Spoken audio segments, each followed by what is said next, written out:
evening, sim racing fans, and welcome back to LSRTV's Friday night doubleheader.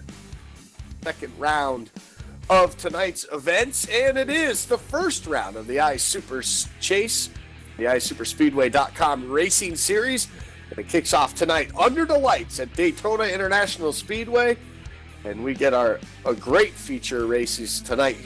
First up, the B-Main, 25 laps. For a lot of these drivers having to race their way into the A-Main here tonight, and an all-important one at that, because a lot of them, or a couple of them anyway, that have made the chase, well, they have to race their way into tonight's A-Main. So a lot of things on the line. You don't want to start yourself off on the wrong foot for the chase and not even be able to make the A-Main, the feature event.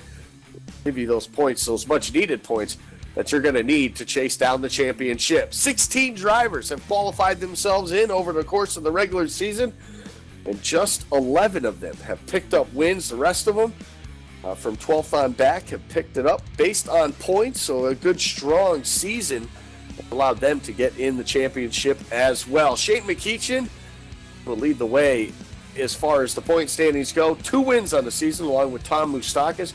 Both of those drivers sit 5 points ahead of everybody else, 10 points ahead of the guys who did not win a race here tonight.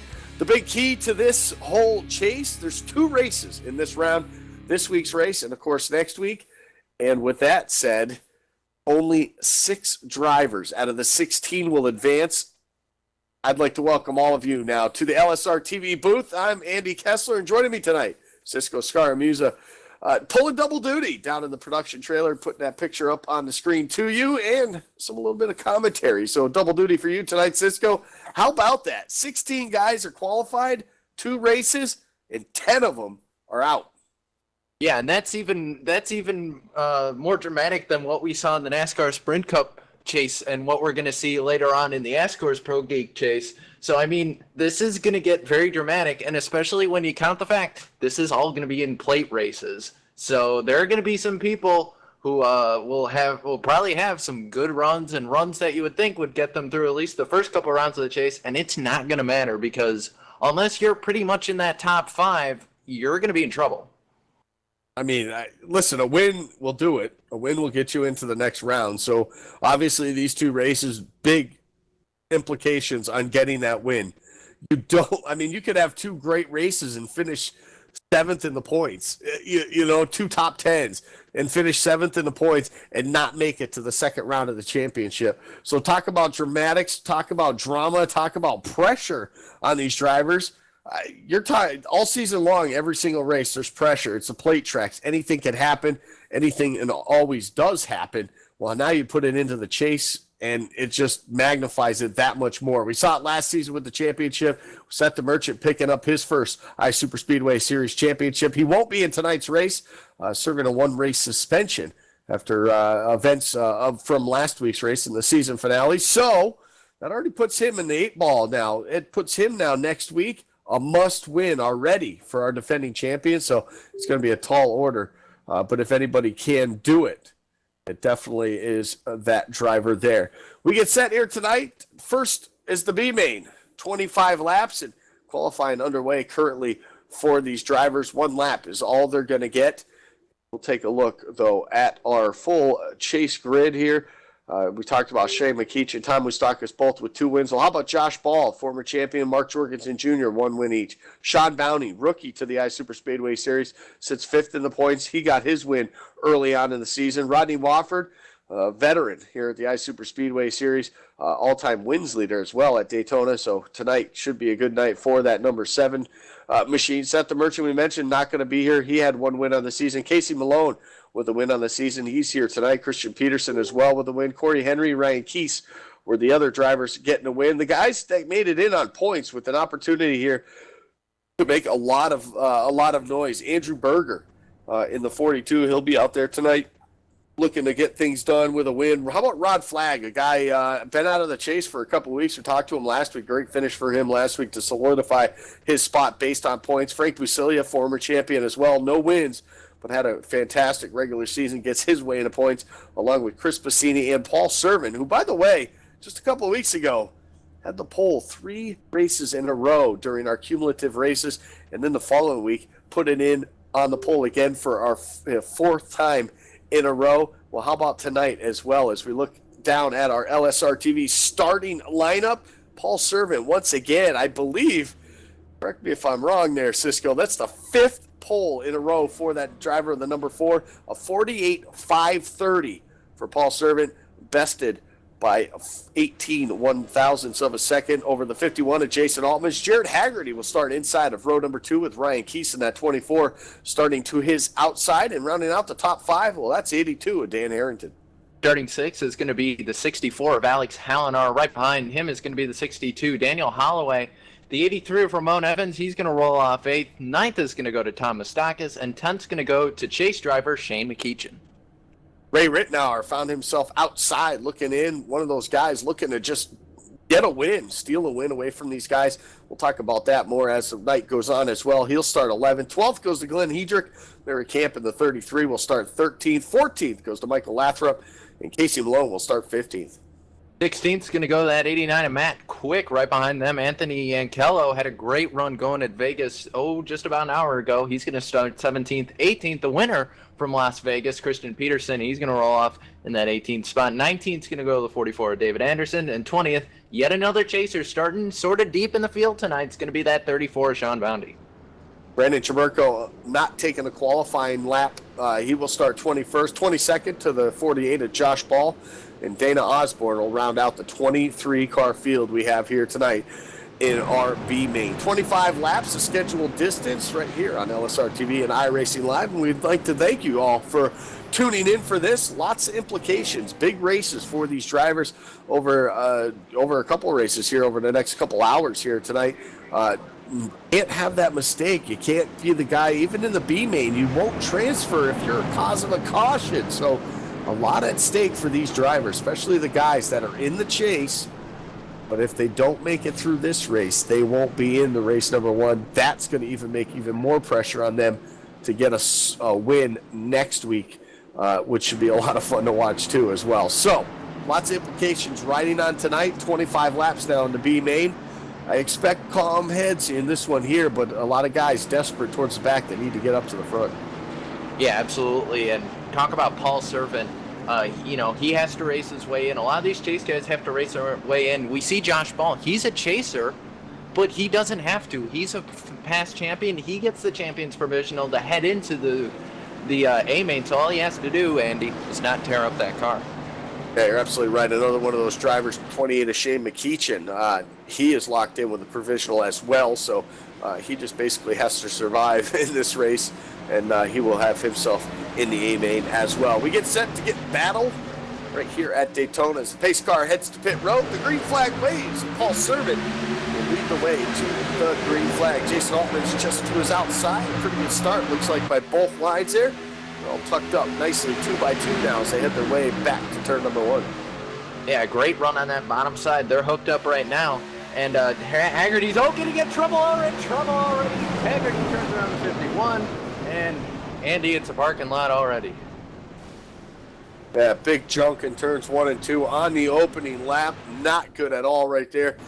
23 of Jared Haggerty started 3rd. Ended up getting into that 51 of Jason Allman's. Not what a lot of these guys with all this damage wanted to see here at the beginning of this one here. So we'll take a look and get a replay up on the screen for you. And it looks like just some contact with that 23, trying to make it 3 wide already here in this race here. It looks like was on the bottom side and just kind of pushed up the racetrack. It looked like in turn number 1. Not sure exactly what happened there, but went right up into him, and big junk for a lot of those cars. So not exactly what these guys wanted for the start of this race, with all the pressure that builds on these guys and having to be able to make it in to it. Looks like the 23 now is being deemed, because he was the cause of that wreck, he's ineligible to transfer to that A main. The only, I guess, good thing out of it maybe is that the fact that he's not qualified for the chase anyway.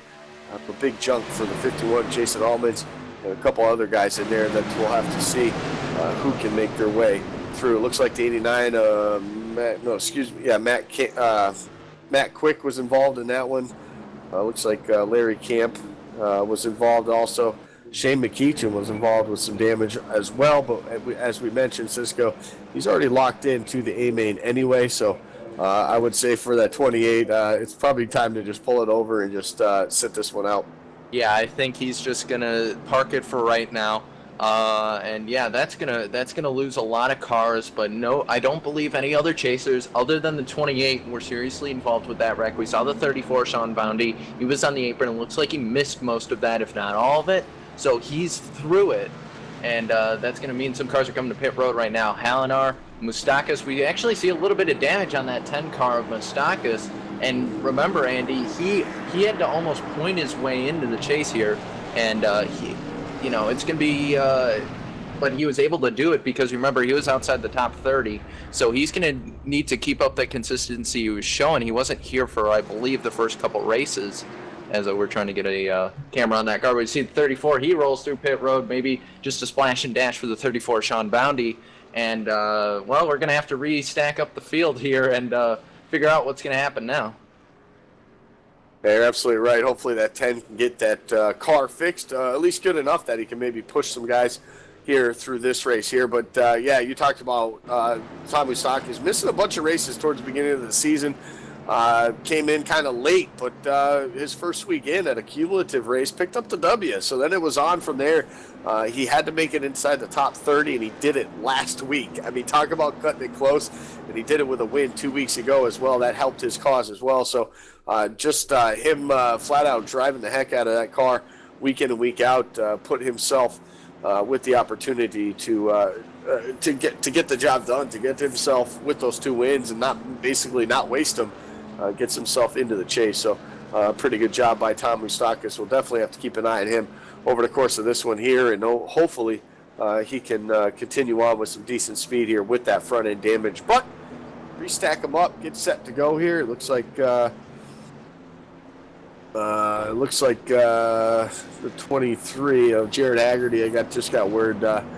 Very disappointed in what happened right there, and unable to continue on. Obviously, just doesn't feel well, I guess, apparently, and probably just trying to survive, and ended up causing that big one there. So no big deal, but listen, they'll all move on, and a lot of these guys will continue on. Like we said, only two other chase drivers really involved with that with some heavy damage, one being Tom Moustakis. Looks like his car would be okay to continue on, maybe not be able to lead a line, but he should be able to get up in the pack and be fine for the rest of this one. The other one was Shane McKeachin, but he had already been qualified in to the chase round anyway, or to the A-main, I should say, based on leading the points coming into tonight's event with the 2 wins he had during the regular season. Paul Servant has been our leader since the drop of the green flag. We ride under the caution time for the first time here on lap number 4, and pretty good job by these guys as well. We look for the lights possibly to go off this next time by, and we'll get back to racing here, but that was just kind of an interesting start to this one here, a wreck in turn number 1 on the drop of the green flag. So big problems for a couple guys already, like we had mentioned, and now we'll have to restack them up and get things underway. And I would say, Cisco, if the nerves weren't already there, then they're definitely there.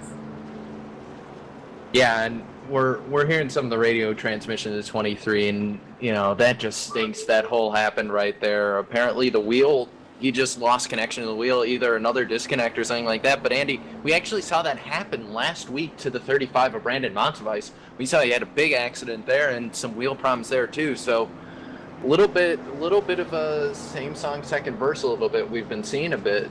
I keep saying a bit, but we're gonna hopefully get the one to go here. And we also want to welcome in someone who's going to be helping out tonight. I'll be staying in the booth as well. But Paul Fugate, welcome to the race, welcome to Daytona, and welcome to the iSuper Chase. Yeah, I just joined right when that wreck happened. That was quite the interesting thing on lap 1 there, but I'm glad to be here, guys. Good to have you here, Paul, and we look forward to this one here. The field getting the one to go. They're double up here as they go in through turns 1 and 2. We'll set you up a little bit, Paul. 16 guys have qualified themselves in on the chase, and with that, these guys have only 6 of them get to advance after the next 2 races. And 2 races, you're at Daytona, you're at Talladega. anything can happen, and only 6 of the 10 get to survive and move on to round number 2. So when you talk pressure, not only is there pressure when you come to a plate track anyway, but now you throw in those kind of odds, and these guys got it work cut out for them. Oh, they do, and with plate racing, Andy, you just don't have a lot of control of your destiny. It's a lot of luck. You need a lot of help out there with pushing everything, so that just adds to even more of the unknown.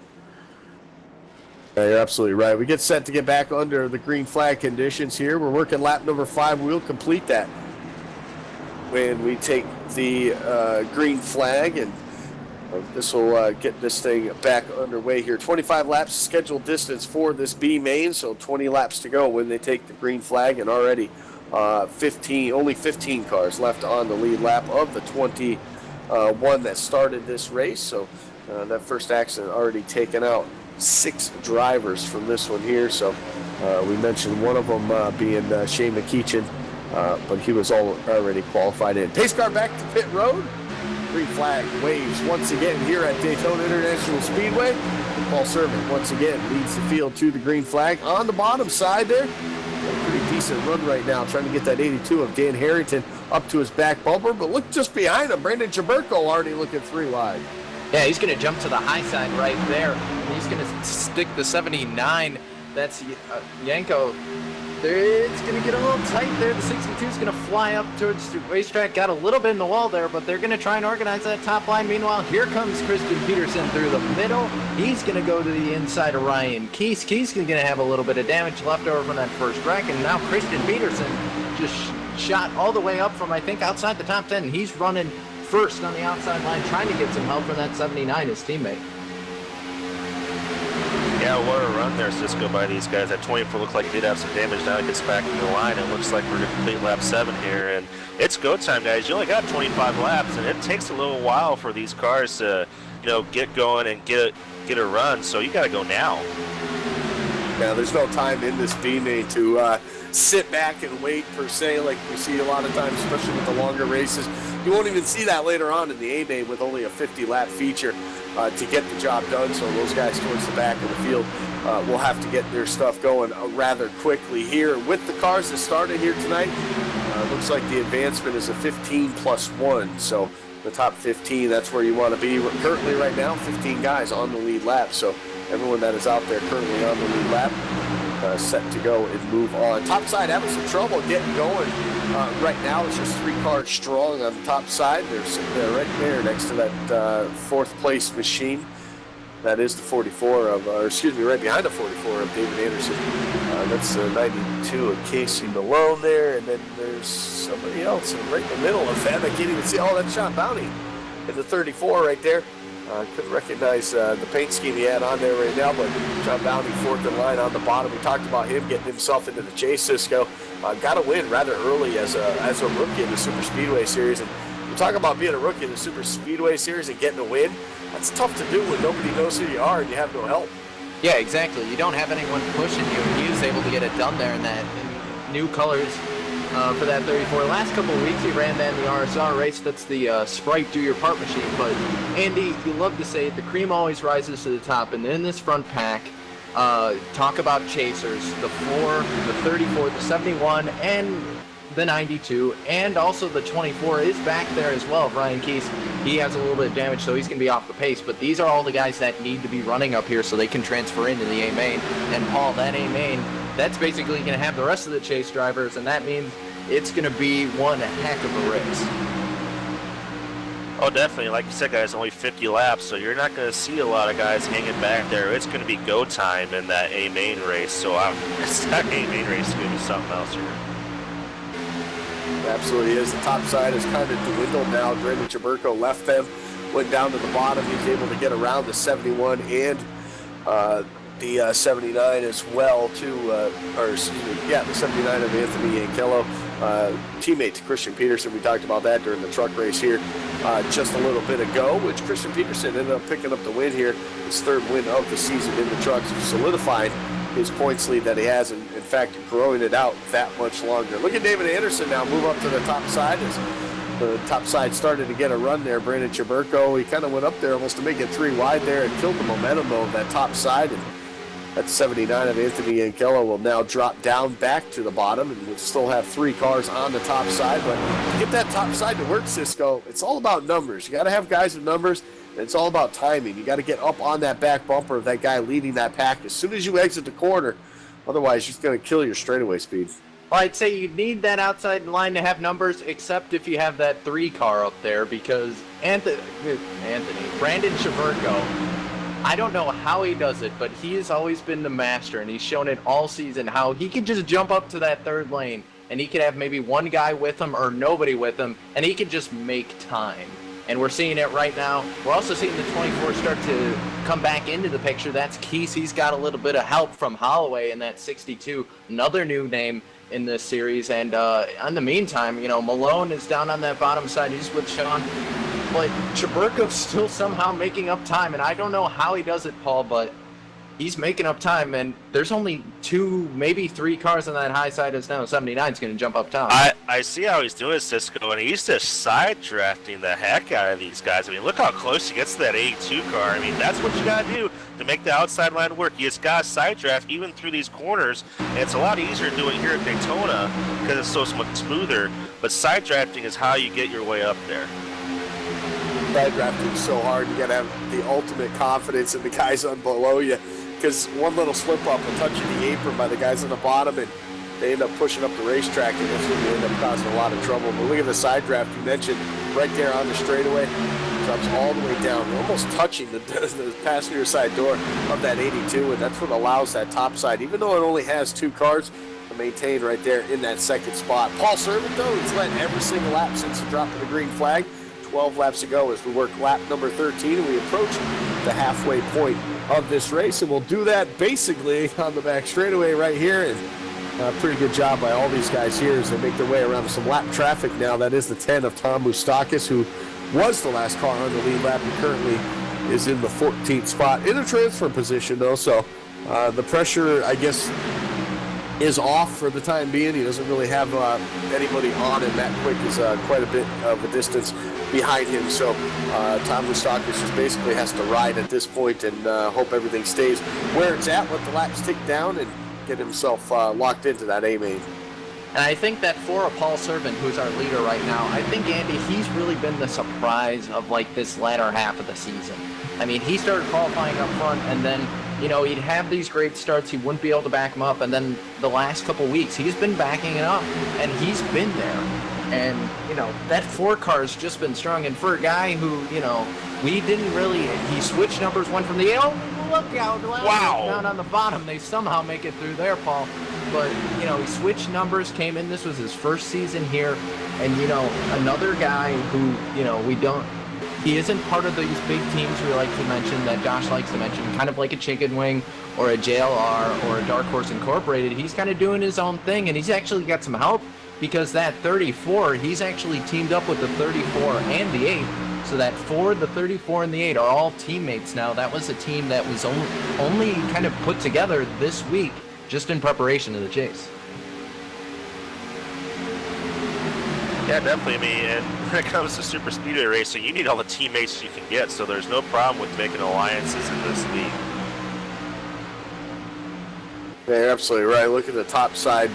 Was able to work for Brandon Cheberko. He takes over that race lead when they had the problems coming up on that lap car. It looked like Michael Lathrop in the 85. Not sure where to go. He was down on the bottom, saw these guys coming in a hurry, dropped to the apron, but the biggest loser out of that was the 44. David Anderson went up into the wall, and heavy damage for him. Caution did not come out because there was nobody behind him, and he was able to get that car rolling and get it on the pit road. He's showing right now 13th place, 1 lap down, so we'll see if that 44 can advance, if he can get back out on the racetrack and at least get maintained in that top 15 area right now. Top side, though, and since that 3 has left, it really hasn't picked up much steam. We haven't seen the 71 really push the issue yet as far as the side drafting. Still got Anthony Yankello to his back bumper. It looked like the 92 of Casey Malone was up there for a bit, but realized, hey, we're losing too much time here. He went back down to the bottom now to join up with Sean Bounty as well as the bottom side. 5 strong. Well, it looks like they'll clear that top lane here going into turn 1. And Andy, most of these guys in here are all chasers. I mean, outside of the 82 and the 3, and the 79, the rest of these guys are all in the chase. So I think they're just content to ride here, either single file, maybe try and mix it up on the last lap if there's the opportunity to do so. But I think these guys are just content to ride right now and just ride around for the end of the B main, because really at the end of the day, the A main's where your points are going to be made. So I think maybe Peterson's still trying that outside. He might be kind of testing something, waiting to see how he's working with that 79, because that is a new teammate for him. So they might be trying to get as much practice as they can, so they'll be ready for the A main. But these guys, they're just kind of content to ride right now. And just say that Paul Servant actually going to jump up to the high side, pick up the 71 of Christian Peterson. They're going to try and motor past that blockade of the 3 down on the bottom. And 3 cars against 4, and it's a numbers game, but they have a great run going right now. Great side draft. That 4's going to clear the 3, and Paul, as they head down to turn 3, it looks like Servant did a great job of leading that line. Oh, definitely. Looks like the 3 might have a little bit of nose damage on my screen here, so that might be hampering that bottom line just a little bit. But I don't blame these guys racing right now. I mean, you're racing for starting position, and like we alluded to, there's only 50 laps in that race, so you want to start up front, and you got to pass as many cars as you can. So I don't blame these guys racing the way they are. Yeah, you're absolutely right. The only problem, too, though, is if they cause a caution, they cannot transfer into that A main either. So they got to be racing for it, but you also got to be careful as well. You don't want to make that mistake to cause yourself to get that accident, to get yourself knocked out of that A main where all the points that you need to survive and move on to the next round of the chase, that's where they're all made up for now. Paul Servant, though, leads the bottom side now once he took it back over from Brandon Chaburko, and he'll pick off some more laps led here. Doing a great job after starting on the pole. Top side's going to fade just a bit here, it looks like, off of turn number 4, and they'll all go single file now as Yankello now comes back into line as well. Leaves Casey Malone now all by himself next to that 82 of Dan Harrington. They cross the start and finish line, and they'll give us 6 laps left to go here in the B main. And Peterson's still trying to go to that outside, and looks like he's trying to coax that 3 out to go with him. Meanwhile, the 34 split, and remember that 34 and 4 are teammates, so that 34 will definitely help out the 4 if possible. Now 3 going to jump to the outside. He's going to take the 71 of Peterson with him, and meanwhile, we got teammates on the bottom. The 4 and the 34, they're going to try and work together. Yankello's going to jump up to the high side to go with his teammate, and it seems like Chaburko is kind of the odd man out here. He doesn't really have a teammate, Paul, but, I mean, if you're sitting there and you're saying, hey, the 3's probably one of the fastest cars out here, he definitely can show you he can lead a line. I guess you could say he's a teammate at least until the last lap then. Oh yeah, there's definitely deals made out here. You're gonna go with the line that's going the fastest. Look like that outside line is starting to really gain some momentum here, and that lap car is going to hamper the outside just a little bit there. And that 79, he gets a good choice. He gets the best spot in the house because he gets to see which line is moving the fastest, which can help advance his position. Hey, you're absolutely right here. 5 laps to go here. Down the back straightaway they go. Side by side for the race lead. Paul Servant, Brandon Chaburko lead both of those lanes right now. Anthony Yankello and then 79 kind of wants to ride with the 71. Those guys are teammates, and that's what Christian Peterson needs here tonight with his regular teammate, the 34, Seth the Merchant, who they work so well together with. Unable to make this race here tonight, suspended for 1 race, so the pressure's on that 32 for next week here to pick up the W, and we'll see what he can do next week. But next week is next week. We still got to finish this one out here tonight and close in on the finish of the B main and get set to do the A main here in just a little bit. Top 15 get to transfer. Currently right now in that 15th position. We talked about David Anderson having the problems when the 85 of Michael Lathrop lap car was down on the bottom, really just jerked it down to the apron there. Lost a little control. Looked like the 44 had to make an evasive move. Ended up into the wall. No caution came out, so we stayed green flag racing, and we continue to do that now. We come to the start-finish line. This time, 3 laps to go. 3 laps to go, and Chaburko still leading that outside line, trying to side draft his way up there. But talk about a numbers game. You got 4 on the bottom, possibly 5. But that 79 is going to try and go with his teammate, but he's too far back to do that right now. Malone and Harrington did a great job of getting back up to the lead. They tandemed up here, and those two trying to make a run at it. But right now, lap car going to be coming up. That's the 87 Rittenauer. He's going to jump to the high side in that Penguins machine. And talk about, there goes the 79 trying to use a little bit of draft there, trying to use that I guess, widened air pocket that he would have had with the 87 coming backwards. Now the 82 is going to dive the inside, try and push that 34 past the 3, but that's going to break up the 34 and the 82, and that might be the chance that Chaburko needed. Yeah, it looks like the bottom now isn't quite as locked up as the top, and it looks like that 3 car might get that lead here. As we get 2 laps to go. Yeah, 2 laps to go to finish out the B main. The top group right now is 6 cars strong, or make that 7 cars within 0.2 of a second, or 0.3 of a second of each other right now. 4 on the bottom, 3 on the top side.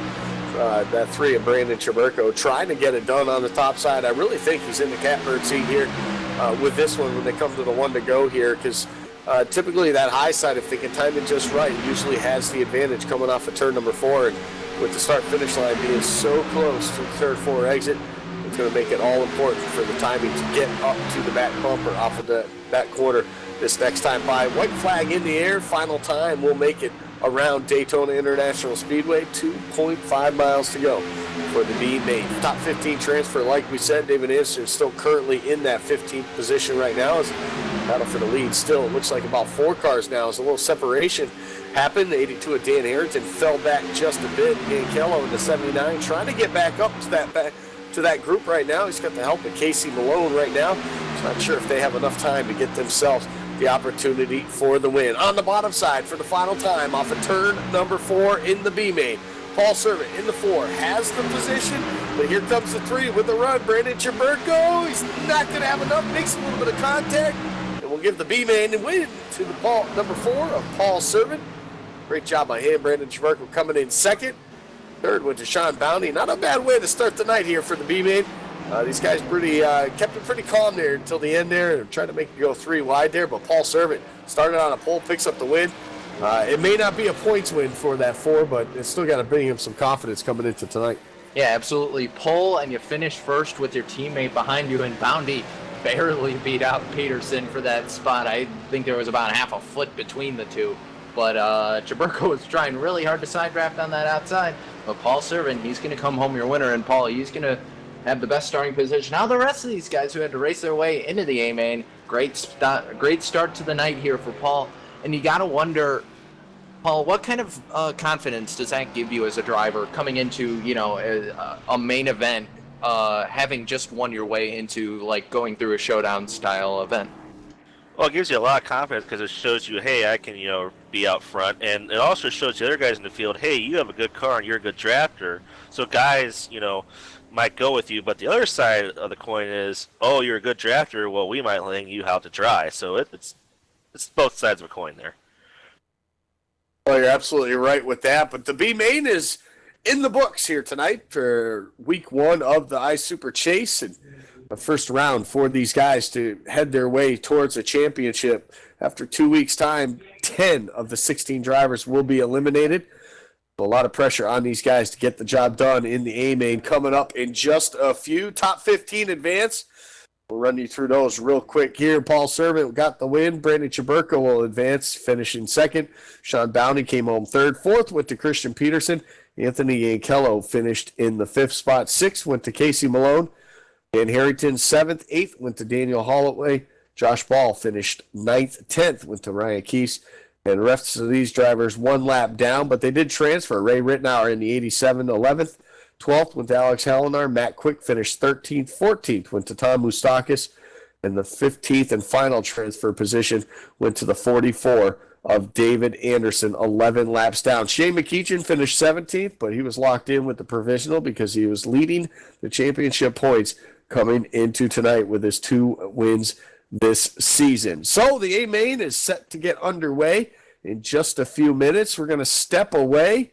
Hopefully you don't tune away because they're in for a treat here tonight. 50 laps coming up soon. The iSuper Chase round number 1 is right here in the books. You're watching it right here on LSRTV, iRacing Live.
Since 2010, the highest echelon of sim racing competition has focused on NASCAR and Grand Prix racing.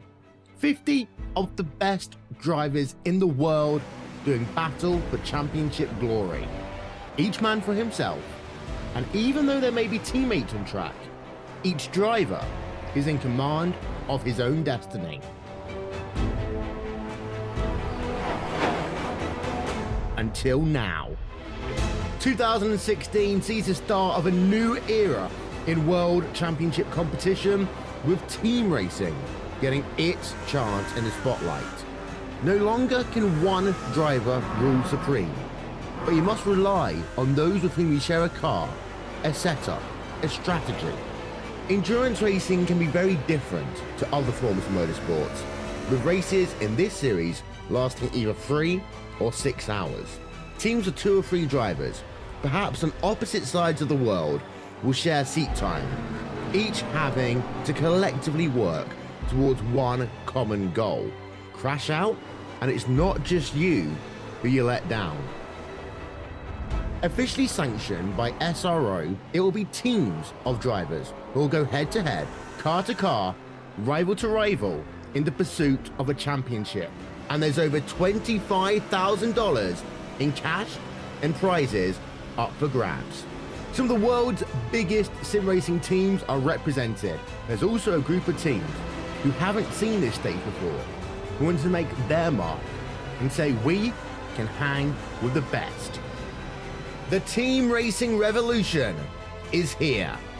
It's loud, it's exciting, and it lives on iRacing Live, starting April 23rd.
Welcome you back here to Daytona International Speedway. We get set to get the A main underway for the iSuper Chase, race number 1, round number 1 for these drivers of the iSuper Speedway Series. We talked about it in the B main. 16 drivers have qualified themselves for the run for the championship. Only 6 will survive these first 2 races of round number 1.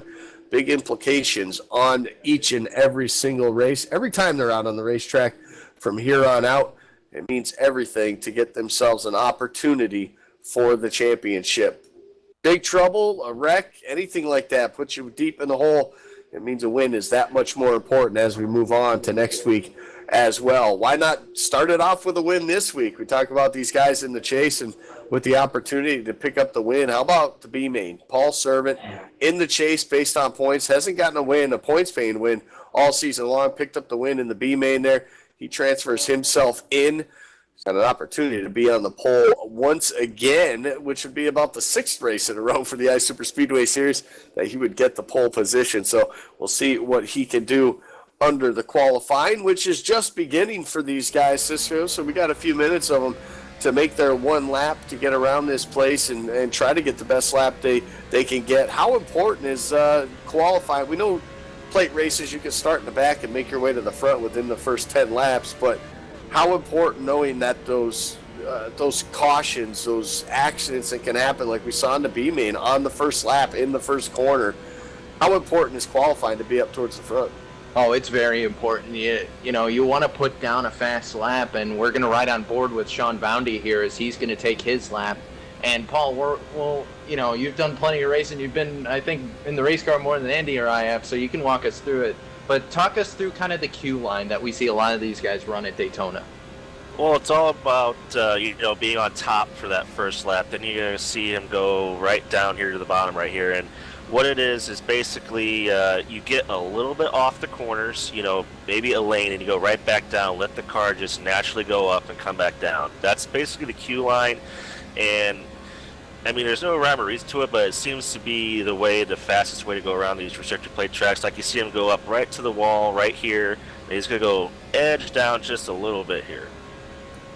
Yeah, the least amount of tug on the wheel definitely will scrub speed off. So you got to be very gentle with the turns. So that's why you see these guys kind of drift to the wall coming off corner exit, because the more they crank on it to try to stay on that yellow line, it just scrubs that much more speed off. So, and with only one lap to qualify, makes it all that important to be that much smoother on that one lap that these guys will have. So speeds of like in the 46s and 45s that you'll see during the race, those don't happen with a single car. And we can see here, it looks like about 48 seconds, 48.5. It looks like it's going to be about the pole position here for these drivers here. About 12 guys have taken a lap now so far, so they'll continue to tick off here over the next couple of minutes. So far, provisionally, Tom Moustakis in the 10 has the pole currently, but Paul Servant almost took it away there, so he will not get the pole position. Brendan Jaberko now takes it over as well provisionally, as 17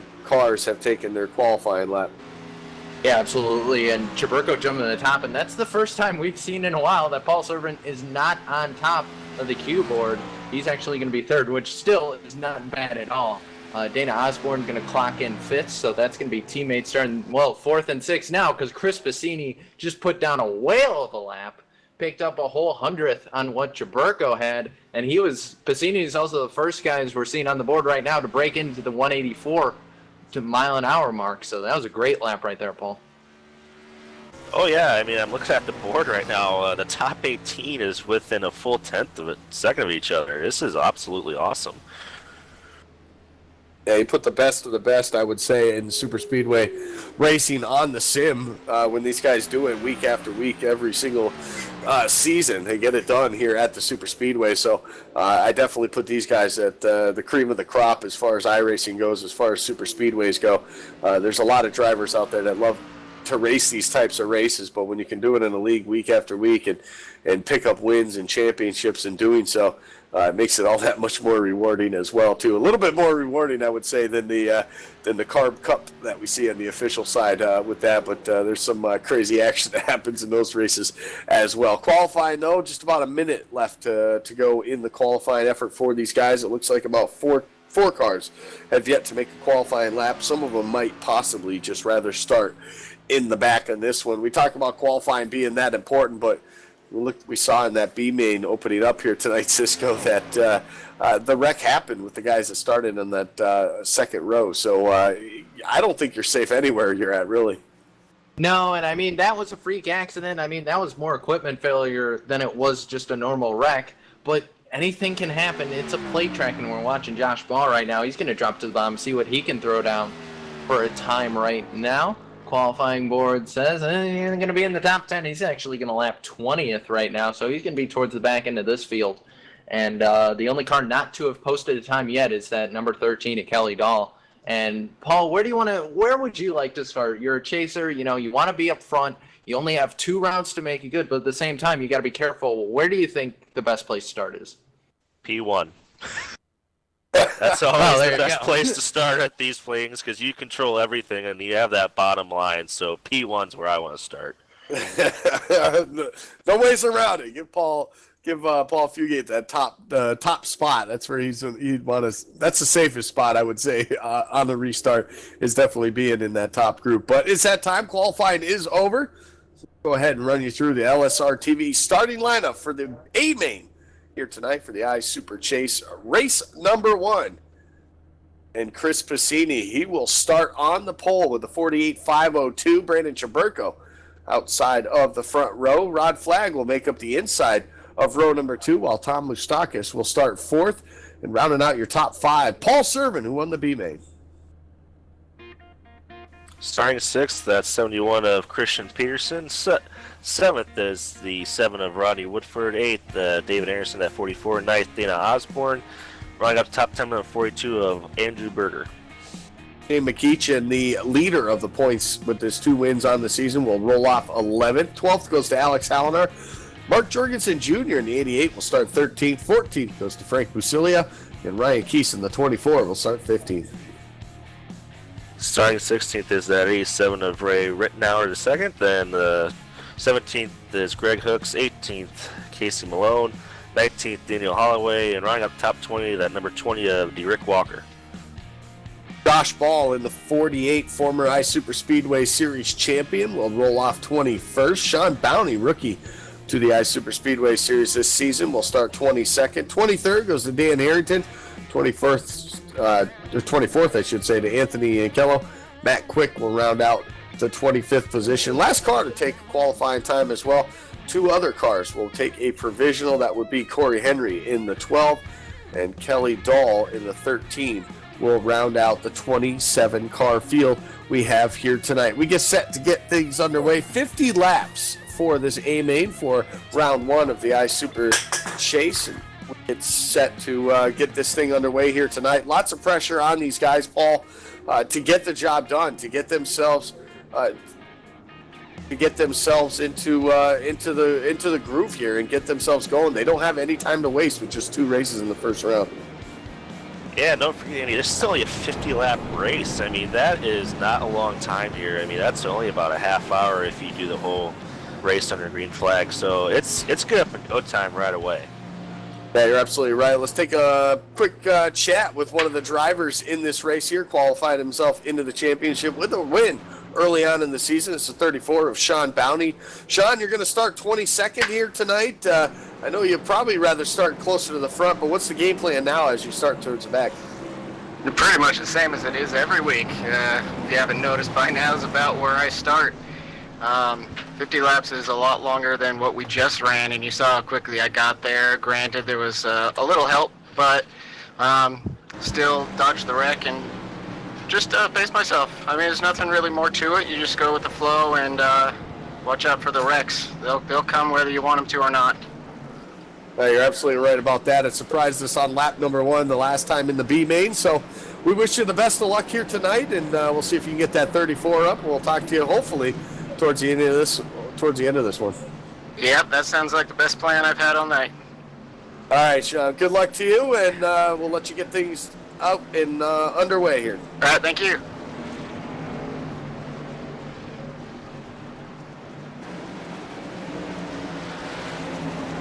All right, so we get set to get this thing underway. Pace car to safety of pit road. Green flag is out. And right there, Chris Piscini leads him to the flag at the 3 of Brandon Chaburko to his outside. Pretty good jump by him. A little bit of a separation, though, between Rod Flagg and that 1 of Chris Piscini. I don't know, check that bottom side up just enough, but because Tom Moustakis has some gap between him and the 3, that'll give that bottom side the preferred line, and at least the top 2 right now will clear him off of turn number 2. And we got ourselves a race here tonight. 50 laps as we get set to get this underway here. Side by side for that second spot, that's the 3 of Brandon Chaburko. We saw how he used that top side to his advantage during that first round. Almost got himself the win in the B main using that outside lane, so not surprised to see him out there already. Yeah, and he's doing a great job right there. And Paul, as they thunder down to complete this first lap, Bassini out with a great lead right now, and league administrator Rod Flagg having a great run so far in second right now. Talk about a guy, and Andy, I'll actually go to you on this one. Rod Flagg, talk about a guy who needs a win, not just to help out in the chase, but he needs a win. He hasn't had a win since the All-Star race, I believe it was, and that was a non-points paying race, but it has been a long time since Rod Flag went to victory lane in an iSuper Speedway event. Yeah, you're absolutely right. That 26 machine of Rod Flag is not seen a points paying win in almost 2 seasons, I believe it has been. So he's won some provisional races, like the All-Star race, and he's won, I think he won one of the shootouts earlier this season at Daytona and Speed Week. So that's been about the only wins that 26 has been able to get. So he had a great regular season. Didn't get a win to lock himself in, but locked himself in with a solid season. Trouble already on the Speedway. The 88 of Jorgensen Jr. around, and a whole bunch of cars involved in that one. We're going to have to get a replay up and see what exactly happened with that 88 for Mark Jorgensen Jr. around and over. Not good for the 88. No, that's not good at all for a lot of these guys, and I saw a couple of chasers involved in that, and that's really going to mix everything up as we'll get the replay on your screen there. And Andy's, we're watching it right now. They head down to turn 1, and it looks like that bottom side just bunched up a little bit and looked like actually netcode. A little bit of ghosting from the 24, and the 44 just gets turned sideways, and next thing you know, we got a bunch of torn up race cars. The 34 made it through, but I see a little bit of damage on Malone. The 94 is damaged. The 64 is damaged. The 44 and the 88. And the 88 probably took the biggest hit on there. And he doesn't have a motor, and that's not good. No, that absolutely isn't. And with no resets at all, I definitely say that is the end of it for the 88 machine here tonight. And unfortunately, it came out here on lap number 2. So, big problem already for this race here for the A-Main, and that'll put us under our first caution of the night here. 50 laps is the scheduled distance. We work lap number 4, and we already have big junk for a few of our chase drivers, and we talked about only 2 races and how only 6 out of the 16 will advance. Well, now you're looking at guys now towards the back that had problems just now. The 88 of Mark Jorgensen Jr., damage to the 94 you had mentioned. All those guys battling for a championship. And now they find themselves to a point where next week might possibly be you have to win or you're not moving on. And I'd say probably the 88 and the 94 are 2 of the guys who I think can come back from that, because they're teammates and they're part of that great team that we've seen, you know, the kind of, I guess it's what's left of Hanerick. I'm not really sure what their group is, but either way, Josh Ball's a part of that, Chaburko. That's a big team here. So those guys can work together to get up during that second race, but at the end of the day, you don't want to wait until the second race, Paul, to try and get your way in the chase. You want to get it done now and at least be in a position where you don't have to worry about that. And right now, some of those guys are not in that position at all and are going to have to basically pull off what Dale Jr. tried to pull off last year at Talladega and win the whole thing. Well, I'll go a year before that. They got to do what Brad Keselowski did at Talladega in 14, and that's just win. But, you know, another thing is, guys, is they have to get their cars fixed. I mean, they got to get every point possible here. So, you know, you got to get that car fixed as best as possible. I mean, yeah, win gets you in, but there's only two rounds here in this chase. That means 4 guys gets on points, so you have to get every point you can right now. Yeah, you're absolutely right. Everything means that much more. Normally during the regular season, those guys involved in the accident, you'd probably see them pack it up and move on to the following week. But this time, these guys got to get back out there as soon as possible, get themselves as many points, because you never know what can happen. We could have another big one here in a little bit, and with that, more cars could be knocked out of this one as well. So you got to get it fixed. You got to get back out there and hope that something else happens and you can pick off a few more spots before this thing's over. Get as many possible points that you can to help your cause to get yourself moved into that next round, which is going to be an awful tough thing to do when you don't get a good finish with only 6 guys advancing after race number 2 next week. So we'll set things up for you this time. Chris Bassini has been leading since the drop of the green flag. We just now complete lap number 5 as we're under caution, and it doesn't look like we got the one to go just yet. Maybe we did. I don't know. These guys are all over the place right now, but we're going to get set to get this thing back under the green flag, and look forward to the finishing out race number 1 of the Super Chase, and we will get that hopefully soon. Chris Bassini leads, Rod Flag second, Paul Servant shown in the third spot. Brandon Chaburko, who started outside in the front row, will restart fourth. Fifth to Rodney Wofford. Of course, we mentioned Wofford, how good he is at Daytona, the all-time winningest driver at Daytona in the Super Speedway Series, so definitely one of those veterans we'll have to keep an eye on throughout the remainder of this race. Hopefully we'll get the one to go this next time by and get this thing back underway here. A couple of those guys we mentioned towards the back of the field that had to work their way up through. How about Corey Henry from 26 already up to 9th? Fantastic job by him done. Look at Sean Bounty as well from 22nd to 11th. We talked to him at the beginning right before this race started, and we talked about him having to work his way up through the field. Well, he's already done that 11 spots now so far, and Matt Quick as well from 25th to 12th, so a few guys already making their move to get up towards the front. Cisco, this is one of those things. You're under caution. A lot can go through your mind as a driver to get yourself, I would say they're under less pressure when they're actually running at speed. Your mind's not thinking too much or wandering. When you're under caution like this, you start thinking of the what ifs, or what am I going to do if this guy does that, or what am I going to do if this lane moves and that one doesn't. I think I'd rather be under the green flag condition. Yeah, I think the guy I'd want to most listen to, maybe kind of what's going through the mind, is definitely that 3 of Brandon Chaburko. I mean, talk about, he runs that 3-car paint, and he is basically Mr. Aggressive in this league, and we've seen it all year. This is the guy, when you're looking to see, who's going to mix things up, it's going to be Brandon Chaburko. And, we saw it in the truck race. He tried out a new line at Vegas, which I never had really seen work before, but he managed to make it work. And Paul, I think that 3-car, he has a reputation of being aggressive, but that means usually being up front. Well, he puts that number to good use, and, that's for sure. But I'm just amazed on how he can side draft the way he does through the corners. I mean, straightaway side drafting is pretty easy, but through these corners, how he side drafts is just unbelievable. Yeah, you're absolutely right. I would definitely peg him as probably the best at it in this series out of anybody here. There's a couple other guys that come to mind. 80 to Mark Jorgensen Jr. likes to do it as well, and but I don't think there's anybody as good as that 3 of Brandon Chaburko when it comes to the side draft.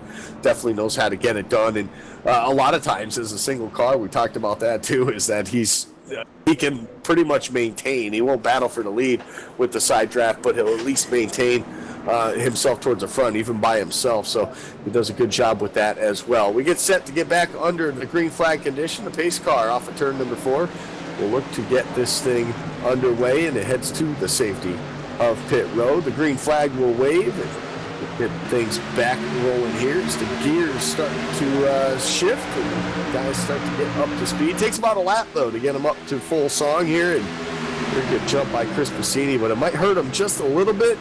The only good thing for him is he's got the bottom side, and now he's got Paul Servant to his back bumper. Yeah, Servant great, giving an excellent push to that one of Chris Bassini. Rod Flag, meanwhile, on the outside, trying to get help from that 3, but right now Chaburko doesn't really have any help. He's got Mustakas, but Mustakas in that little tight sport, he's just too far back there, or Camry rather, to help that 3, and as a result, that bottom line is just checking out right now. 1, 4, 7, 28, and 12. They're all right on each other. A little bit space there, but they're going to have the advantage as they come out of turn 4. They just seem like a better held-up line, as now we see the 8 actually die behind the 89 of Matt Quitt. So that bottom line, they have a lot more cars, and they're bunched up a lot better, and I think they're just going to go flying by this outside line. Yeah, Cisco, it's all about organization when it comes to plate racing. I mean, how organized can you get? And it looks like that bottom line, like you said, is better organized. And now you're really seeing that Ford 1 really start to get out there. That may not be a good thing here, because that 7's going to get a heck of a run on these guys. Yeah, if he can get a heck of a run and get up in front of the 26 of Rod Flag, which he wasn't able to. A great job by Rod Flag to, with the help of Brandon Chaburko, to at least get up there. But if that 7 of Wofford could actually get up there, that's the run that he would need to maybe get leapfrog these front two guys to get himself up to the lead. Side by side, though, for that third spot, the outside lane, starting to get a little bit of speed, starting to get a little momentum. We're trying to do it with only 3 cars right now as Christian Peterson jumps down to the bottom. But just as I say that, the 12 of Corey Henry, all the way from the back, from 26 now, will jump up to the outside lane, trying to help that 10 of Tom Moustakis. Points leader, 28 of Shane McEachin, 4th in line on the bottom. He's got some separation between him and the 7. That's not going to help the cause out just yet, but he should be able to hit the draft and get back up there as well. Chris Bassini, he's led every single lap so far as we work lap number 10. We almost put ourselves 1/4 distance away this time by, and we'll have just 30 laps left to go. Yeah, and now we see the 28 finally starting to get some help from the 12 of Henry. And Henry, talk about another guy who's just been flying under the radar, a lot like what we talked about with that 26. Corey Henry's just been riding. He didn't really pull off any big wins, he wasn't as outlandish, and, he wasn't as aggressive as any other driver. He just kind of rode, and sure enough, it got him in the chase. He was the consistent guy, just like Rod Flagg, and he's up here now, but look at all the people that are up here. This is all chase drivers, Andy. And Paul, all these guys, they're all chase drivers, with the exception of the 8 car. But behind them, the 20, that's, he's teammate to the 12, so he's going to be helping them out. But that entire front pack, minus the 8 car, they're all chase drivers. Oh yeah, they're racing for that win right now, and here comes that 3 car again using the side draft. I think he's glad that 26 went down, because it seems like he's the better lead car out of everybody out here, and he is creeping up to that number 1, and he's looking for that P number 1 spot right now. That he is. He's got the help from the 10 and Tom Moustakis right now off of turn number 2. We'll get a pretty good run right now. Pinches those guys down to the bottom, trying to get that side draft. They'll race side by side now for that race lead. The 71 of Christian Peterson up there 3rd in line. That's another veteran driver here in the Ice Super Speedway Series, a guy who knows how to get it done, and right now trying to help that top side out here. Stalled out just for a moment, but look at the gap between the Paul Servant and that one of Chris Bassini, and that's going to allow that top side to get back up into it here as they come to the start-finish line. Again, Chris Bassini leads that lap, and see all these guys on that bottom side really ganging up right now. It's about 10 cars strong currently as they run, with just those 5 cars on the outside. Sean Downey joining that mix with the 8 of Dana Osborne as well. So we'll talk about that 34 and those guys trying to make their way up from the back of the field. And Sean Downey's done it awfully quick here up to that 8th spot the last time they crossed the start-finish line. A little bit of a lead for that 3 as they headed into turn number 3. We'll see if that 10 can give them the push now. Maybe we'll have ourselves our first change for the lead here at the start-finish line. Well, Jaberko's certainly trying. He's got a great run here into the Tribal. It's going to be close. Yeah, get him by about an inch right there. Jaberko finally gets a lap led, but Bassini now going to go back to the advantage with help from that Oreo machine of Paul Servant. And Servant is just flying up through the field right now. Wow, what a gap there. 10 could have dropped down. He doesn't. That means the 7 of Rodney Wofford, he's going to drop in and try and get back to that back bumper. And meanwhile, the 10 and 3 got kind of separated a little bit. So they lost a little bit of their line, and now behind, Rod Flagg has now jumped to the bottom, and he's trying to help out those guys in the bottom. Meanwhile, Peterson and McEachin have jumped up to that high side. Yes, Cisco, one of the things I've always noticed with super speedway racing is you can't give a guy too much of a big push in these lines like this. If you do, the other line's going to creep up with you. So it's really maintaining and hooking up with these guys. That's always something just an observation I've always noticed. And I see a lot of that happening. As you see the 1 and the 4, breaking apart again. It's just those guys giving each other too much of a push. That's exactly it. And they were talking about some guys actually talking about getting a little too hot. They got to watch your temperatures too as well. That's going to give the advantage to that top side. 2 of them will drop down to the bottom. The 3 of Brandon Jaberko, and of course the 10 of Tom Moustakis followed him right there. So Chris Bassini will put himself now 3rd in line. Look at the 71 and the 28 with the big run off of turn number 4. And that 71 of Christian Peterson trying to get up to the front of the field. Sean Downey there as well with that 8 of Dana Osborne. So still 4 cars strong on that top side, but you got that 71 of Christian Peterson leading the way currently now as they exit turn number 2. Brandon Jaberko trying to hang on to the lead, but that 71 is coming. Yeah, he's got a great run right now. Peterson and McEachin. And McEachin's been sort of working with Peterson and those guys, and there was a little bit of an alliance there. But for the most part, they're still, I think, running separate. But Sean Boundy has brought his teammate, his new teammate, Dana Osborne, with him. And you see those 3 cars right now. I believe that's Outlaw Motorsports. That 34, the 8, and the 4. They're all together right now. And from the looks of it, they're really the only team that's found each other. I'd say the next group that I'm probably going to is going to be Dark Horse. And that's 7, 12, and 20. And we see those 3 cars right now with similar paint schemes on there. I was trying to read the logos and I couldn't catch it as they went by. But the 1, the 7, actually now it's the 1, the 7, the 12, and the 20. That's probably the biggest team up here right now, Paul. And it's early on, and a couple of these guys are in the chase. 3 of the Dark Horse guys are in the chase, and then there are teammates who aren't in the chase who can help you and just push you to that lead. I mean, teammates are your best friend out here. I mean, they'll stick with you no matter what. You're definitely seeing the teammates starting to gang up on each other here. And, you know, I'm just curious, guys. You know, I looked at the track temperature here, 78 degrees. That's really cool for Daytona, and you're really seeing that outside line work a lot better than you might normally hear. So no surprise to me now to see that outside lane working with only a 78-degree track temperature.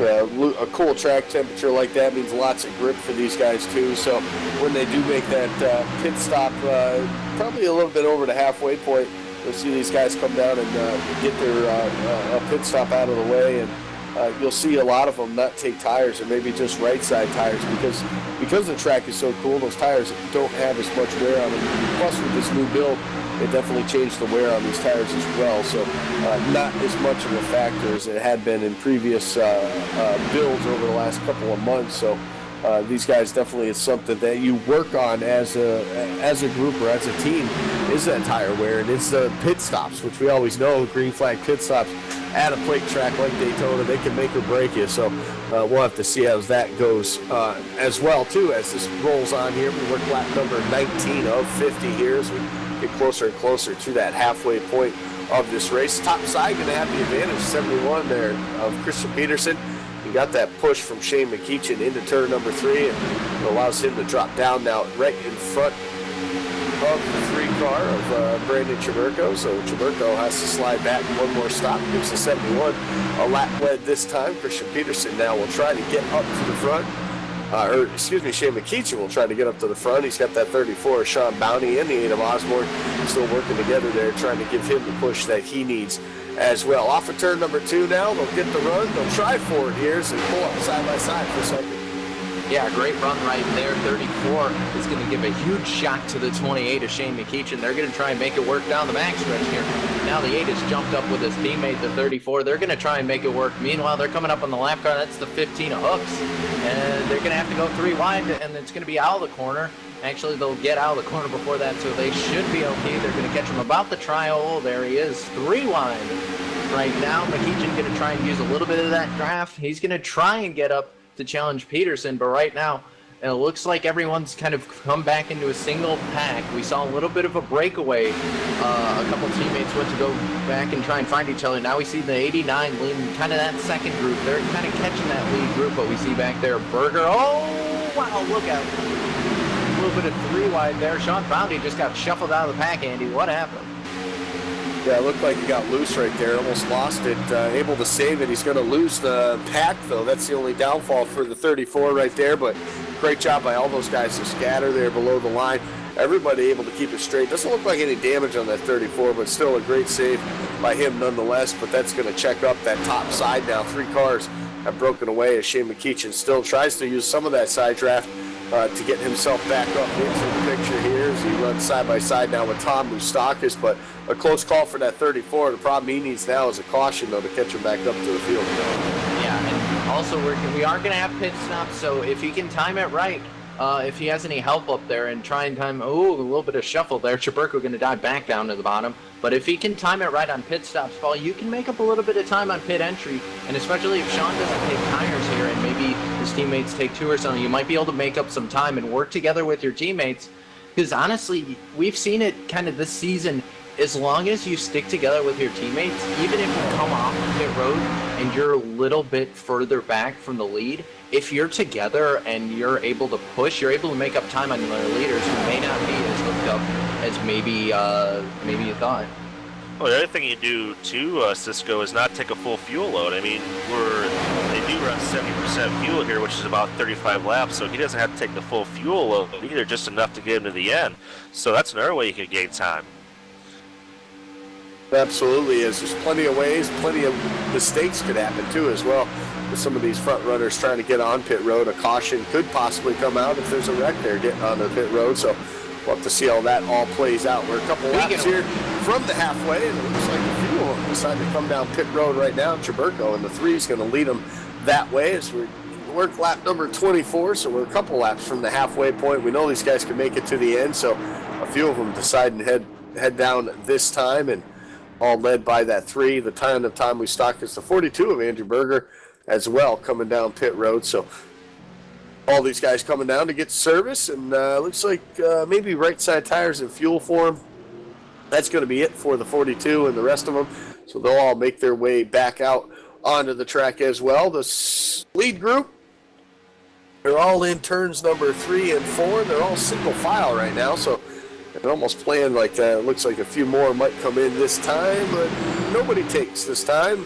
They're all going to stay out on the racetrack right now. They work lap number 25, and we approach that halfway point here next time by. And I'm almost wondering if I should go through that midway race break or not here, Cisco, with pit stops happening. We might be getting shuffled around here.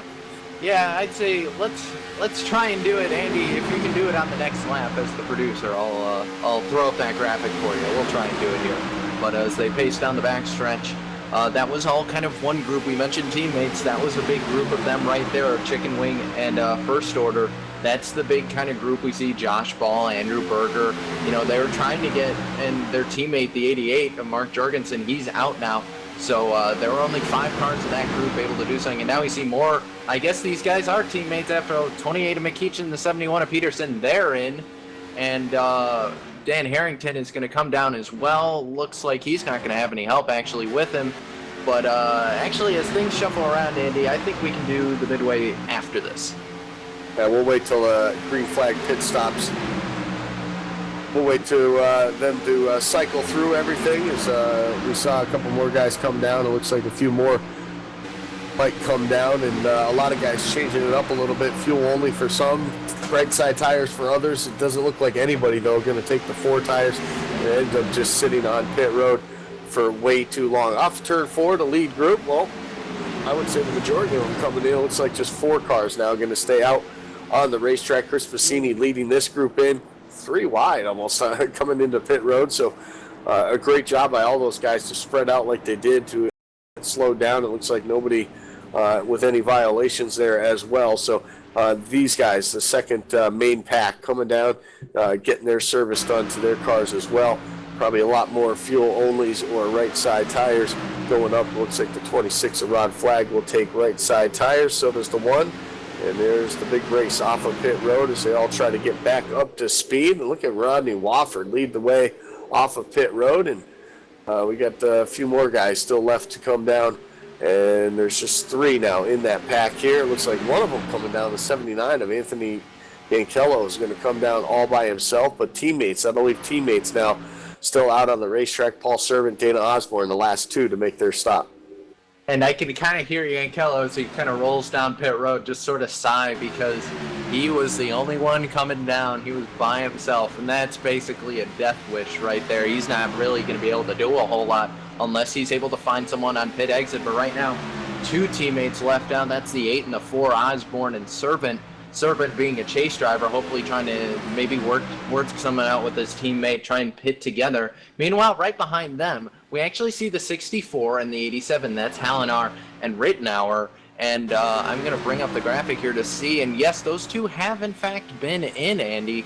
And Paul, I don't know when they last got in, Paul, but do you think they can make it from here? You said 35 laps on a tank, and if they pitted, they might be in a great spot right now. Well, I'm looking at the lap times. It looks like the last time they came in was about lap 3 on that first caution there. So let's see, 2 laps for caution. Ooh, probably 5 laps short.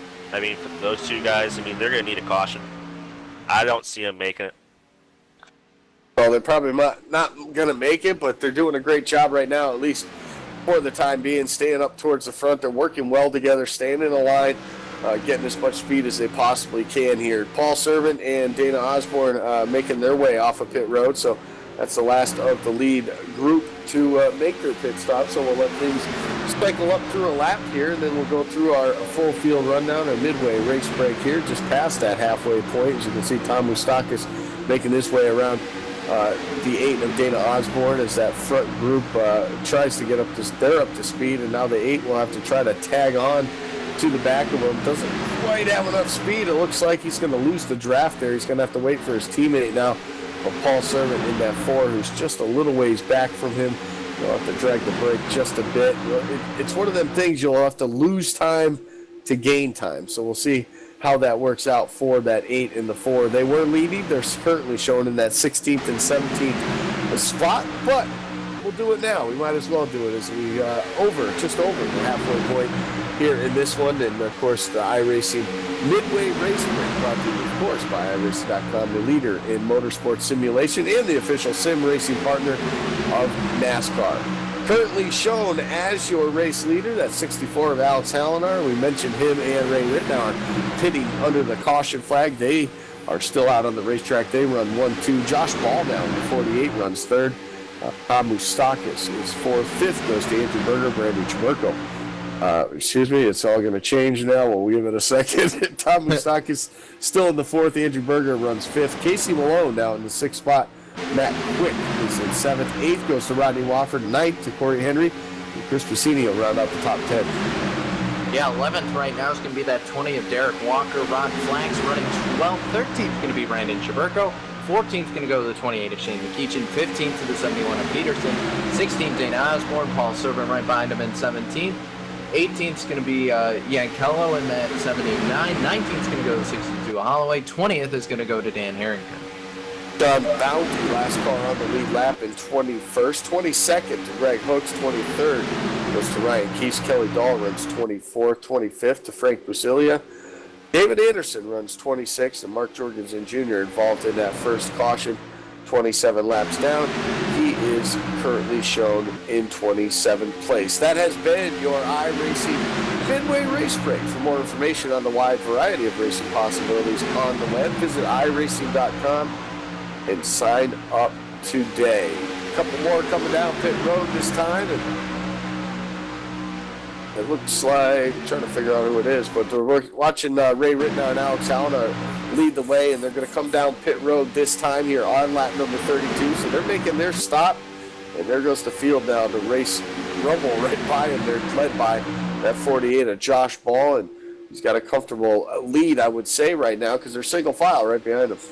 Josh is pretty happy. He was sitting in the back. He was just riding to avoid a lot of the dramatic stuff that happened up in the front pack, or at least they thought would happen in the front pack. And it paid off now because he's leading that line. Got Moustakis right behind him, Berger and Malone, and it looks like, trouble. Here we go. Looks like Rodney Wofford got into No caution. No caution because it looks like everybody's straight, but I'll tell you what, there's about five cars involved in that, so I wouldn't be surprised if the caution is flown, because there's when there's a rule in the series that if a caution doesn't come out and there's more than 3 cars involved, that there would be a caution flag, but it didn't look like anybody spun, so I'm not sure what they're going to do on this one here. We stay green flag racing. Josh Ball continues to lead the way right now in that red vest Chevrolet, and he's got a pretty, I don't want to jinx him with that, but that he said in that 48, in that red vest Chevrolet, that he is undefeated. So he's got, I think it was 2 starts, 2 wins with that machine. So that's why he ran it here tonight, to get a good race in the chase. So he leads right now currently on lap number 34. We're going to take this moment to step aside. We'll go LSRTV non-stop so you don't miss any of the action. And we'll come back and take you to the end of this one here. You're watching the Ice Super Speedway Chase Race number 1 right here on LSRTV.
The 2016 iRacing World Championship Grand Prix Series is all about change. New teams, new drivers, new tracks, even a new logo. And oh yeah, there's a brand new car. After 5 years of competition, we say goodbye to the Williams FW31 and we say hello to the McLaren MP430. But this isn't just a brand new car, it's a whole new ballgame. And with it, we bring new excitement, new strategies, new technology. For example, energy recovery and drag reduction systems. There's a new way of thinking about racing, and for all the drivers participating, it's back to the drawing board, wiping the slate clean in the ever-consuming pursuit of perfection. One little slip-up, one wrong move on track, one poor strategy call, and it's over. That's the difference between coming up short and becoming champion and being $10,000 richer to boot. So yeah, change is in the air, but we're going to start getting answers on the 27th of February as the 7th year of iRacing World Championship competition kicks off. And you won't miss a thing, with every single race live on iRacing Live, coverage brought to you by Racebot TV. So join us fortnightly from 1:30 p.m. GMT.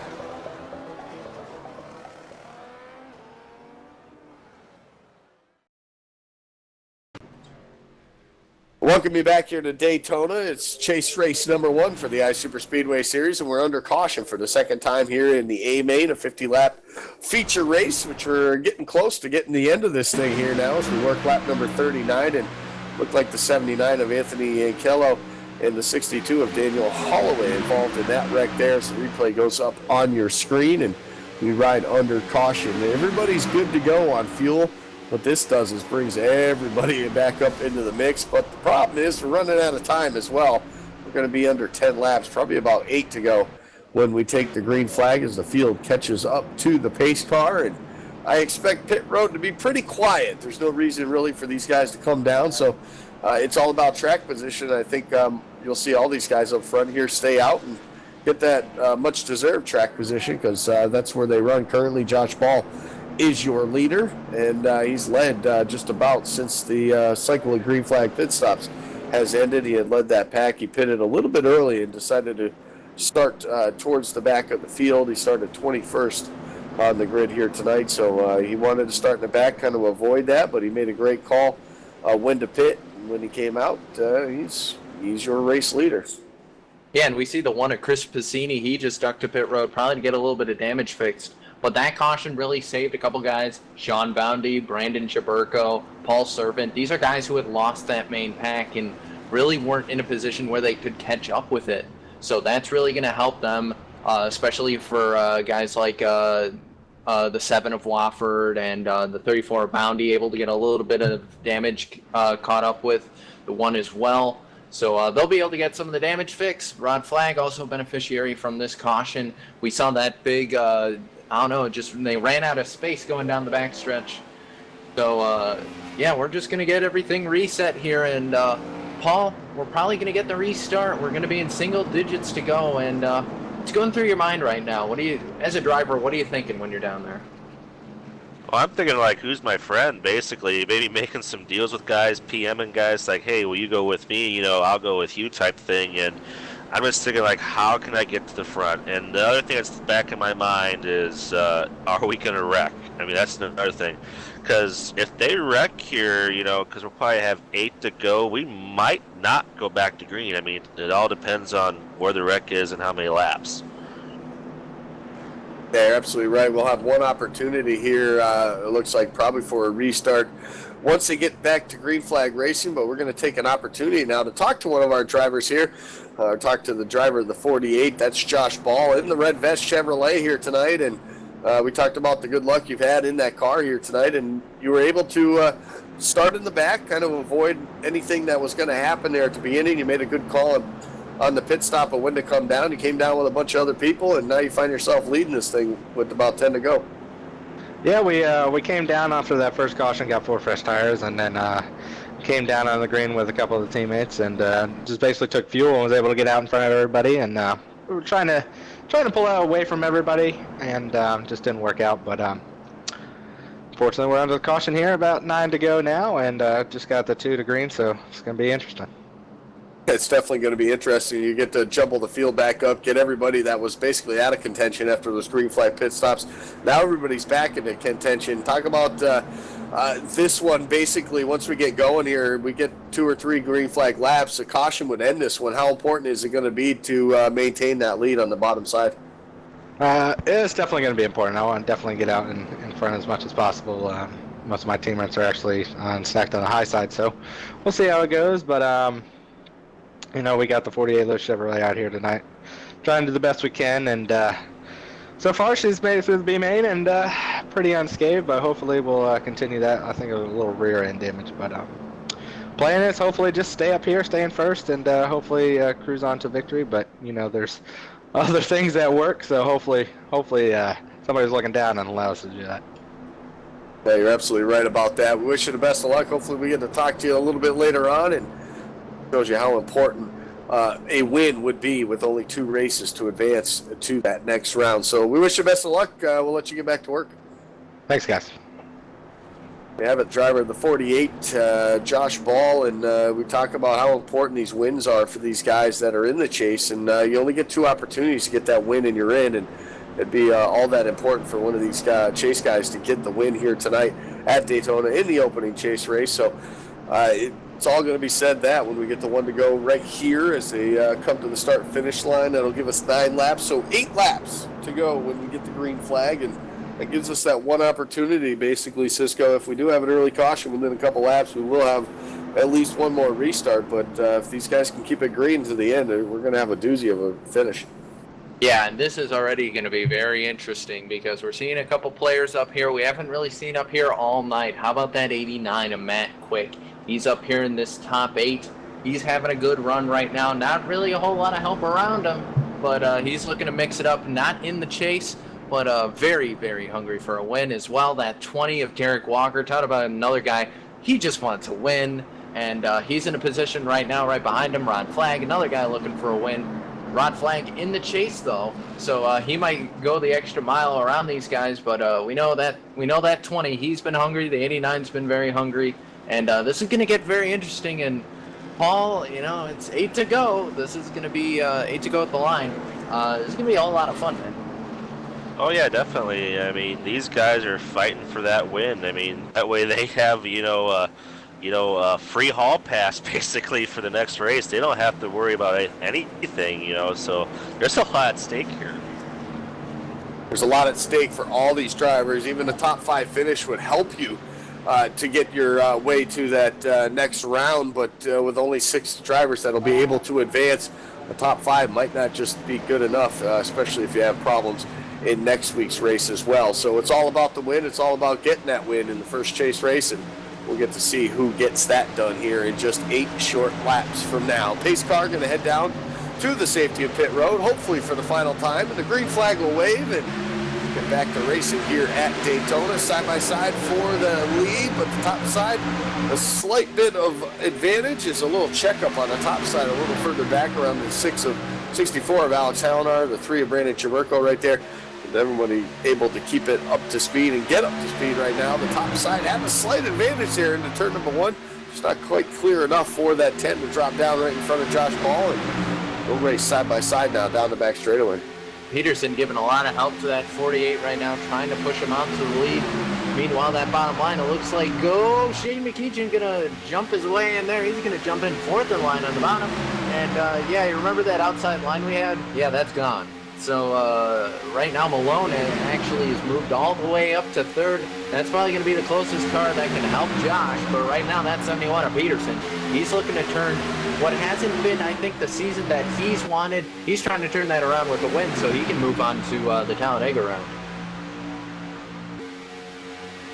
Oh, definitely. And that 71's just staying hooked with that 48. Oh, he's taking a peek there. Now he goes back in there. So, you know, when's that 71 going to make his move? And they're really chopping and dicing right now. I mean, there is only, 6 laps to go right now. So, when's that 71 going to make his move? Unlike Talladega, the best time to make your move here at Daytona is on the backstretch. They're absolutely right about that, because the start-finish line right in the tri-oval, it comes awfully quickly when you exit turn number 4 now, and still single file now up to the front. We'll cross the start-finish line. 6 laps left to go in this one here tonight. We're almost to that point, about another lap or so, and we'd be at that point where the caution would end this thing. So being out front, it's all important here. Shane McKeechin now to the top side, right in front of the 8 of Dana Osborne. We'll try to get that top side to get some momentum right now as Tom Moustakas tries to help as well. Oh, we got some move now. Here goes the 71 now up to that top side. He'll try to get the push from the teammate of 28 to Shane McKeechin. I wouldn't say that was a little play in there, maybe. Yeah, absolutely. The 71 actually to dive to the bottom, and he's able to clear the 48. McKeechin and 48 are actually going to side bump each other a little bit there. Keep it clean right now. Now the 10 trying to organize a group back to head back up to that front pack. You see the 28 and the 8, they're the only ones outside, but the 10 to 26 and the 4 are coming. The only question is, can they get there to help Shane McKeechin, or are they just going to be too late? Right now, there they are finally stacked up. That bottom line, well, it's the top 3 have kind of broken away there. Matt Quick is kind of leading the charge of what was left at the bottom line. And meanwhile, those top 3 are trying to do everything they can to stop that top line from coming and attacking those 2. And now Josh going to jump up to the top side. Here they come to turn 3, Paul. Oh, and 3 wide.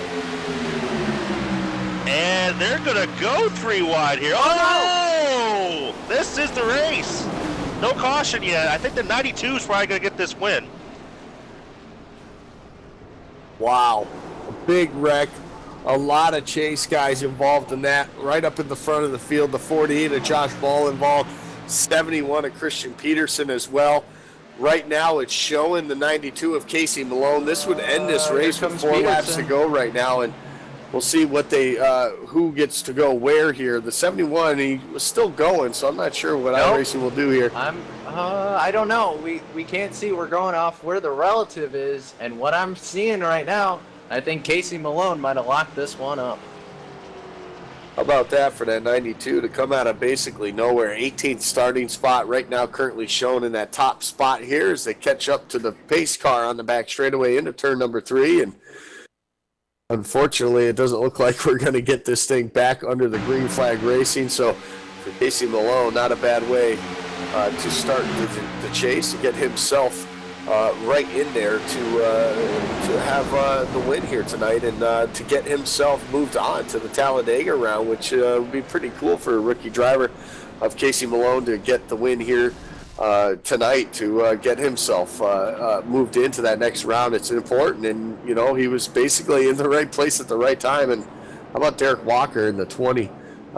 Shown right now, he's shown second, but it looks like he's going to end up being third here. As I think that 71 will get that second spot, and he will, because that's where they line up right now. So 3 laps to go. It's all going to be under the caution flag here, but talk about some heavy damage to some big players in this championship on pit road. The 48 of Josh Ball involved in that one. A couple other guys as well. Looks like Dana Osborne, Matt Quick, who was having a fantastic run. Tom Moustakis as well. Guy that came into this with 2 wins now, shown 18th, 1 lap down. So a lot of drivers here, big implications for the chase, having problems late. Yeah, absolutely. And I'm looking right now, and it looks like the 71 and the 48 just made contact and went up into the wall. So, of course, they are going to review it, make sure everyone's finishing position is final. So, right now, the results are unofficial, but unofficially, we're seeing Casey Malone, and I think Casey wasn't really a part of that. So, I think Casey, pretty sure, unless they decide something else, I'm pretty sure that 92, they're going to give it to him. Question is, I don't know about that 71. He and the 48 made contact, so we're going to have to, the officials will take a look at it just to double check. But how about Derek Walker? You know, we talked about a guy, and Paul, this is a guy who, you know, he keeps having these good runs that just has been caught up in these late race wrecks that we've seen, or just hasn't had the finish that he wants, and finally things go your way, and that's always a great feeling when you have just a great race and everything works out the way you want it to. Oh, I definitely know that feeling. I mean, you know, last week at Kansas, I finished top 10 in ASCORs, and that's one of the hardest leagues to get a top 10 in. So it's awesome when you get a good run and gets good competition like this. Yeah, you're absolutely right. We're going to come to the start-finish line here. Get 2 laps to go here for Casey Malone to get his win, to get himself moved on to round number 2. And how about a couple other guys up there? Paul Servin, a chase driver, going to get the 6th place finish, it looks like here. So they're going to see him get a solid finish for tonight, which is a good thing. Moving on, he may not get the win, but at least he gets a. Looks well, like the 92 it'll be a has clear been one. cleared. Yep, 92 has been cleared to victory lane. We know that he has won the race, so we're not positive on who's everywhere else, but that 92, either way, he's gonna go on and he's gonna punch his ticket to the chase. And Evan isn't here, so I guess there aren't gonna be any chickens involved this week. But either way, he's gonna make his way into the next round, and that means he's safe next week. He doesn't have to worry about it, and that's a pretty good feeling, Paul. Oh, yeah, he has a free hall pass for next week. I mean, nothing matters to him. He can go out and win the race if he wants to. No, don't get me wrong there, but that's going to be an awesome feeling, you know, free hall pass.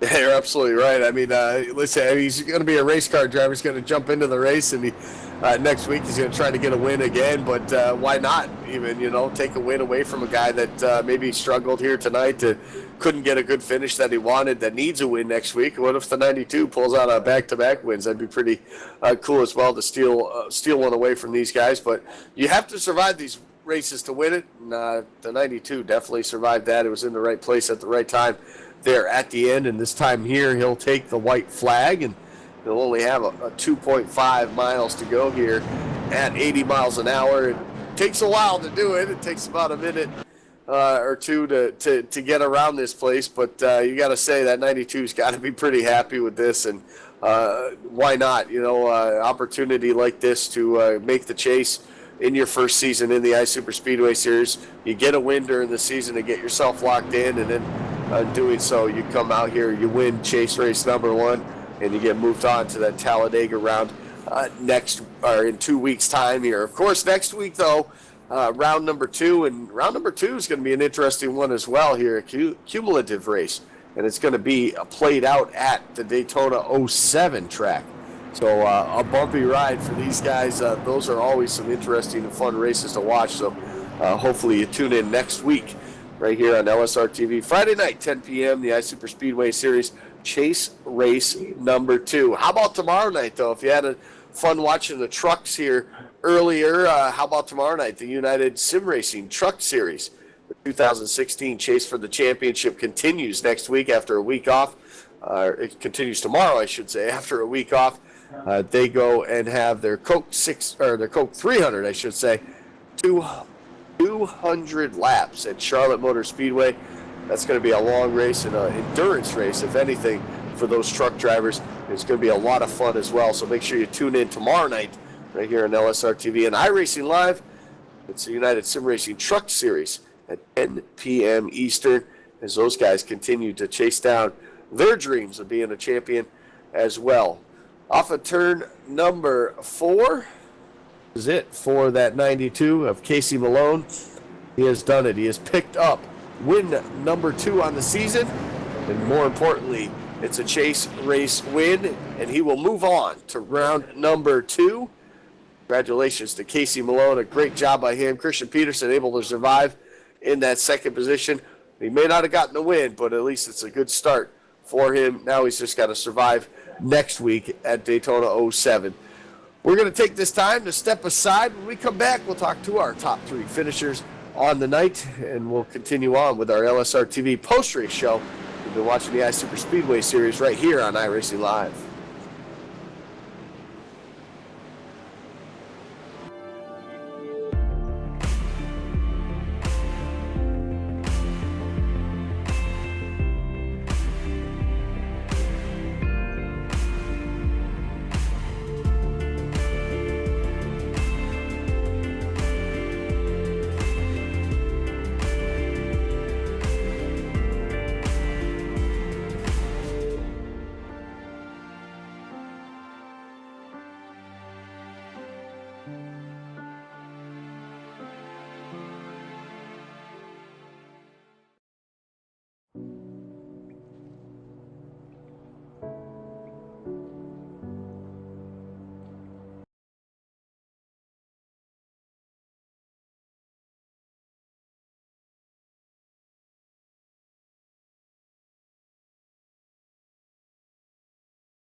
Since 2010, the highest echelon of sim racing competition has focused on NASCAR and Grand Prix racing. 50 of the best drivers in the world doing battle for championship glory, each man for himself. And even though there may be teammates on track, each driver is in command of his own destiny. Until now. 2016 sees the start of a new era in World Championship competition, with team racing getting its chance in the spotlight. No longer can one driver rule supreme, but you must rely on those with whom you share a car, a setup, a strategy. Endurance racing can be very different to other forms of motorsports, with races in this series lasting either 3 or 6 hours. Teams of 2 or 3 drivers, perhaps on opposite sides of the world, will share seat time, each having to collectively work towards one common goal. Crash out, and it's not just you who you let down. Officially sanctioned by SRO, it will be teams of drivers who will go head to head, car to car, rival to rival, in the pursuit of a championship. And there's over $25,000 in cash and prizes up for grabs. Some of the world's biggest sim racing teams are represented. There's also a group of teams who haven't seen this stage before, who want to make their mark and say we can hang with the best. The team racing revolution is here. It's loud, it's exciting, and it lives on iRacing Live, starting April 23rd.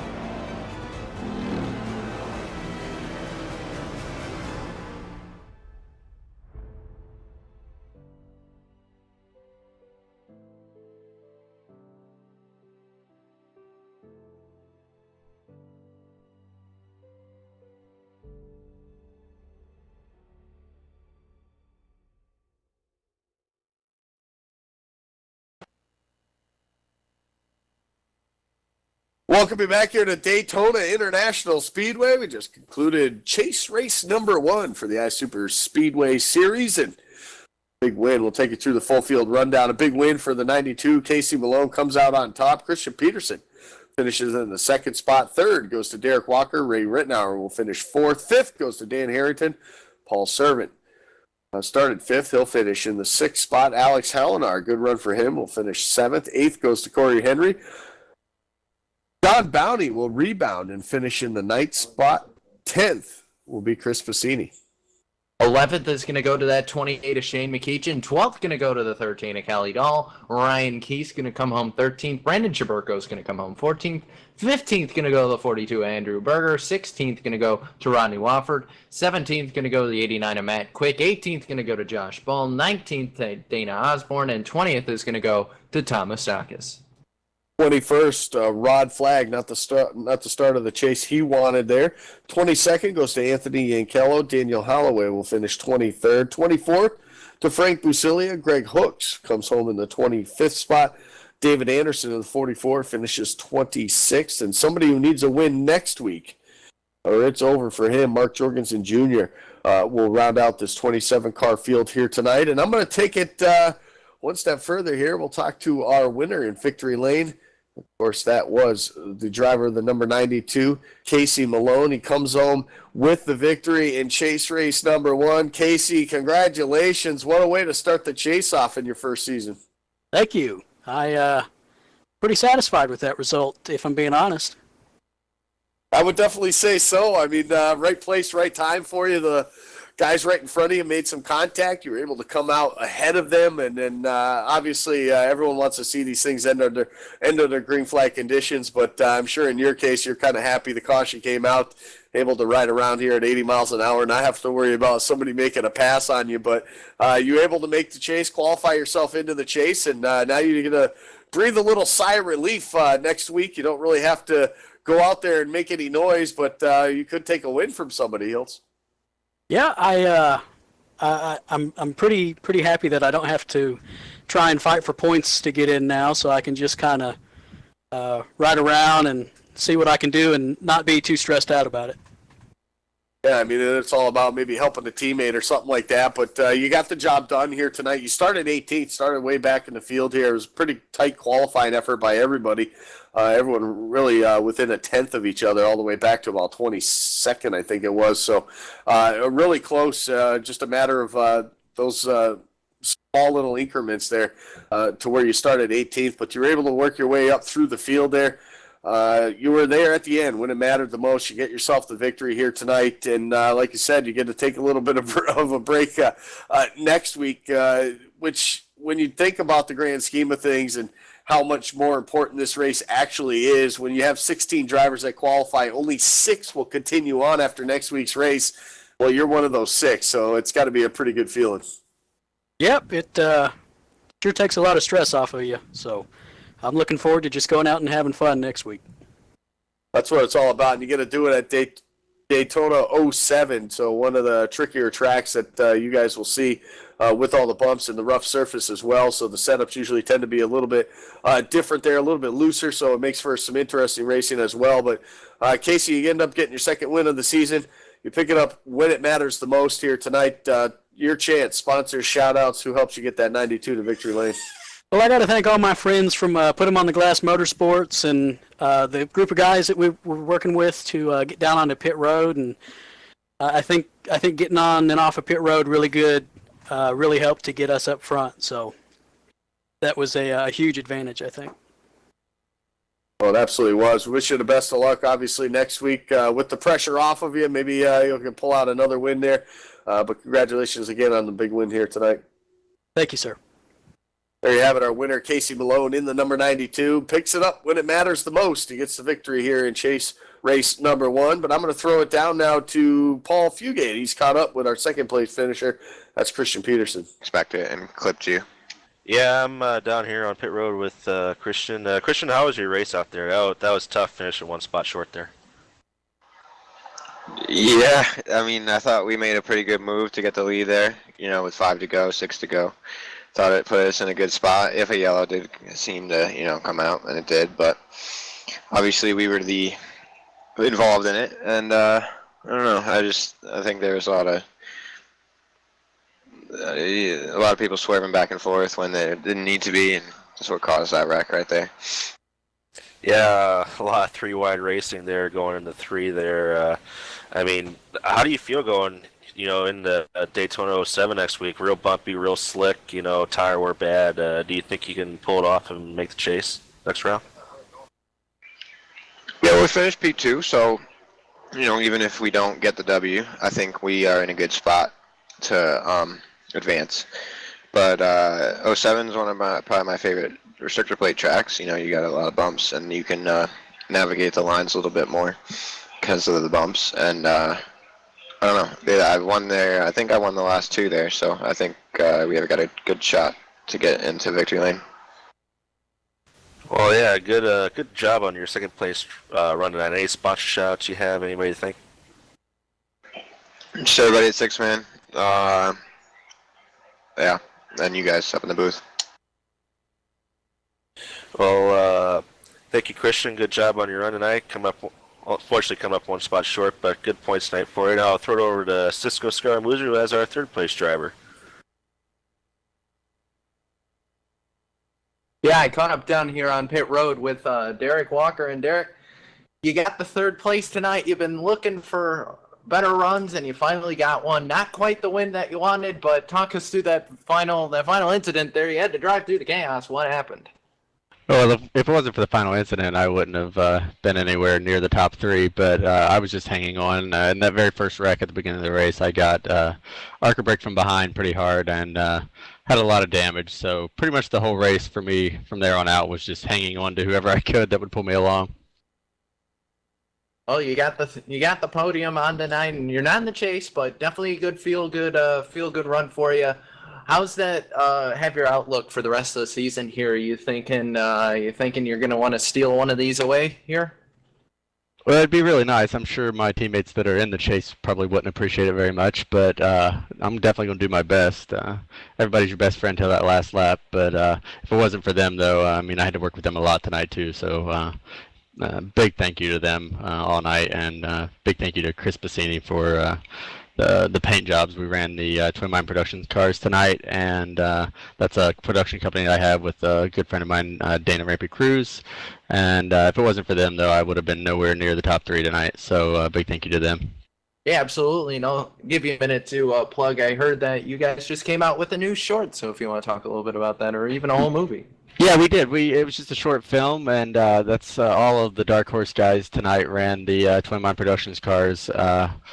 As I said, we're painted by Chris Bassini, and I thought that was pretty cool of them to do that. And we're always working together as Dark Horse teammates. So yeah, the short film is called Throw in the Towel. We released it today on our YouTube channel, Twin Mine Productions. You can check it out. It's up. There's actually a little bit in there about NASCAR, so people watching this might enjoy that. All right, well, you can check him out on Facebook. I believe you linked it on your own personal page, so if you look up Derek Walker's official film page, I think it'll be on there. I think I saw it. I'll have to watch it tonight, break out the popcorn.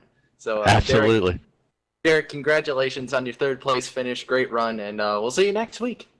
Thank you very much. Before I go, I just want to thank, again, everybody at Dark Horse Incorporated, Rodney Wofford, Chris Pacini, Egg Hooks, Corey Henry, Miss Pacini, again, my co-producer, Dana Rampy Cruz, not to be confused with Dana Osborne in our league. But and a big thank you to Daniel Harrington tonight, because he's pretty much the only one that stuck with me when I had all that damage on the back. So thank you to all those guys. All right, well, that's Derek Walker. He finishes third tonight. And Andy, I'll send it back up to you in the booth. And how about that for the first chase round? A lot of drama. This is going to be an interesting round next week, because we got a couple guys who are going to be desperate to wins and in must-win scenarios. And I can't help but think that 88, he's got to try and do what the 88 failed to do this year in real life, and he's got to win next week.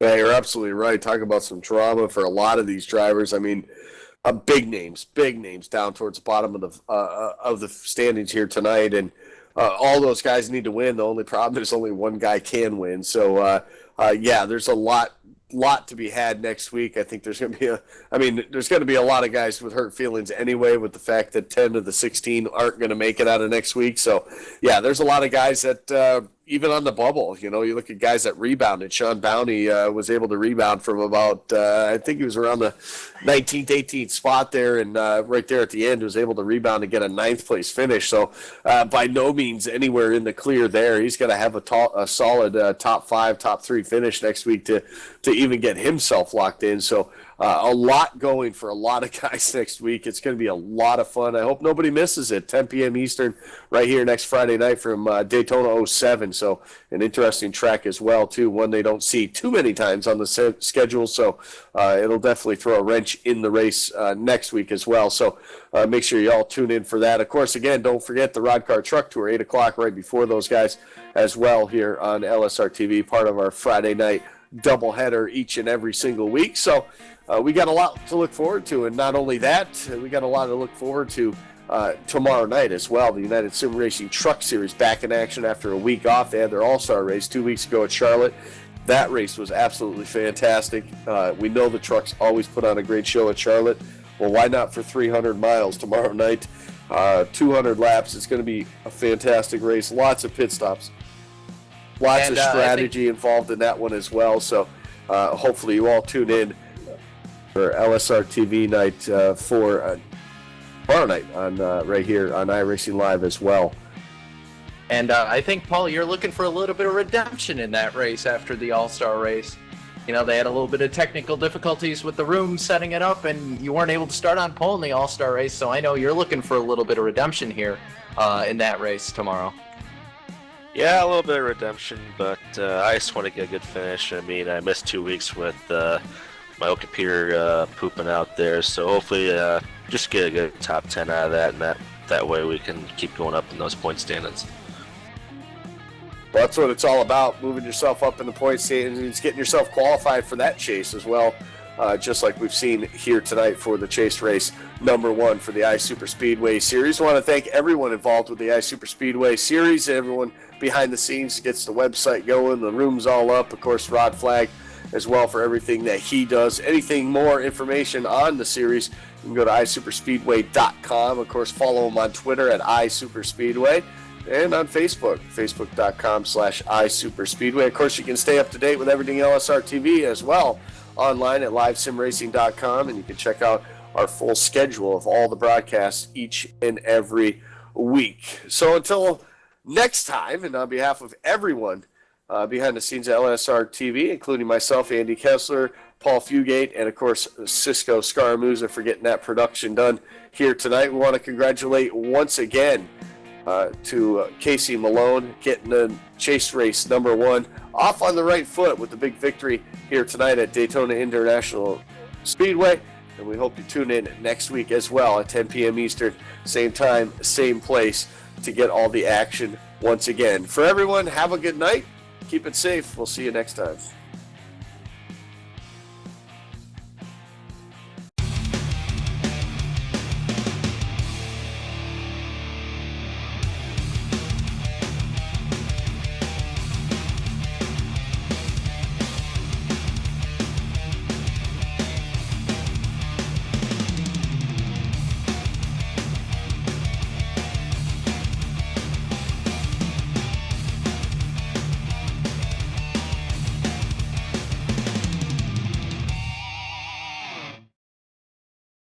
This copyrighted broadcast is presented under the authority of LSRTV LLC and iRacing.com Motorsports Simulations and may not be reproduced, retransmitted, or used in any form, nor the accounts and descriptions of this event disseminated in any way without the express written permission of Live Sim Racing TV. LSRTV would like to thank its loyal fans for their continued support, and we hope you enjoyed tonight's broadcast.